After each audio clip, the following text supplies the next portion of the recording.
recognize anniversary of her death. We remember her as the People's Princess, from her jewel-studded wedding to her petrified final minutes in a Parisian tunnel. She walked through fields of landmines, embraced an AIDS patient, introduced us to the vicious tenacity of the tabloid press and embodied the most glorious aspects of 1980s fashion. But what is often forgotten is that Diana was also a paradox. Under the magnificently poised image she presented to the world, she struggled with bulimia, self-injury and lingering feelings of worthlessness. The Queen's former physician feared Princess Diana was suffering from an obscure mental disorder that risked dynastic disaster. Reveal. The choice of words suggests Sir John Batten, who treated Diana in the early years of her marriage, believed the dangerous condition was genetic and might be passed to her children. Another royal household doctor and two senior medical figures are said to have shared his startling concerns. Their views are detailed in an extraordinary letter written in February 1983 by prominent psychotherapist Dr. Alan McGlashan, who was brought in to treat the princess after she distanced herself from the royal medics. The extraordinary assertion, detailed in a letter to one of Prince Charles's closest mentors, suggests this was primarily the concern of the Queen's former physician, who feared Diana was suffering from a mental disorder that was dangerous and posed a dynastic disaster to the House of Windsor. What makes this revelation so chilling is that the doctors were worried not for the welfare of the princess, their patient, but for the future well-being of the royal house.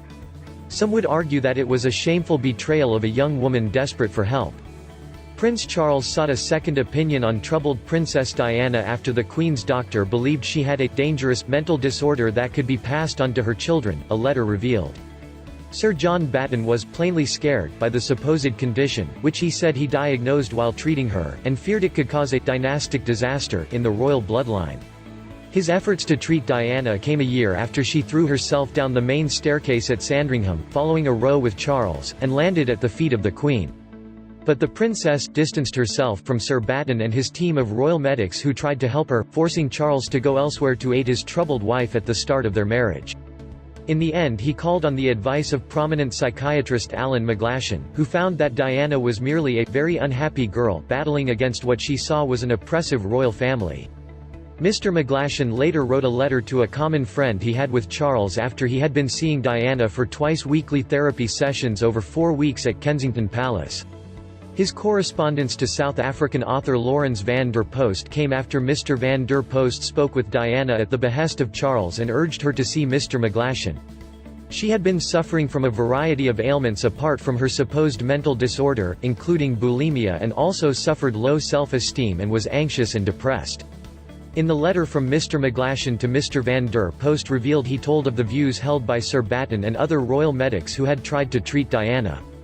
In all, Diana and McGlashan met 8 times and the psychotherapist's assessment was vastly different to that of the royal doctors, concluding, she is a normal girl whose troubles were emotional, not pathological.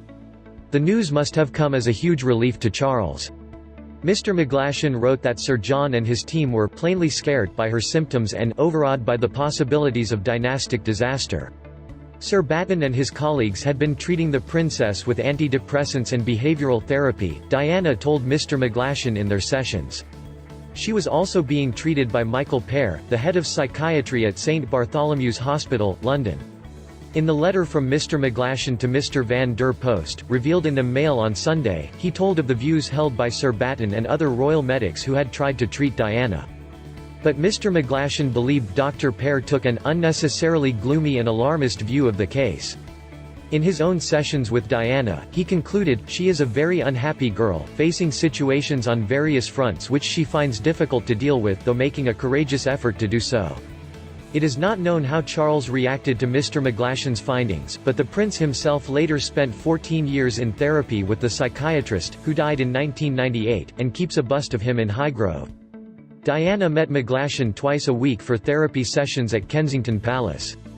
It appears from the letter, unearthed during research for the authorized biography of Van der Post, that McGlashan was in touch with at least some of Diana's doctors during this period.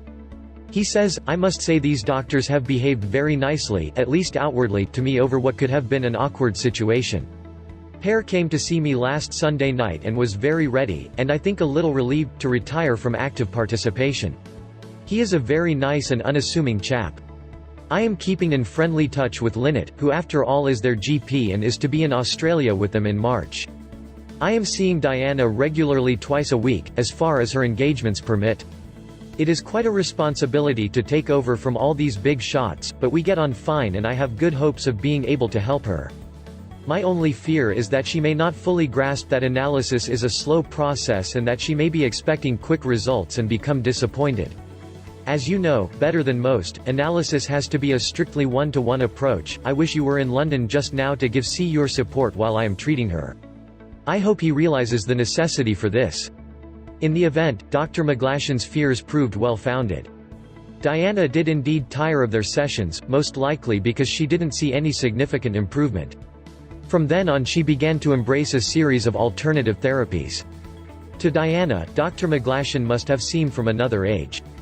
He had been in the Royal Flying Corps during the First World War, flying many perilous missions, including 2 aerial encounters with the Red Baron, the German ace Baron von Richthofen.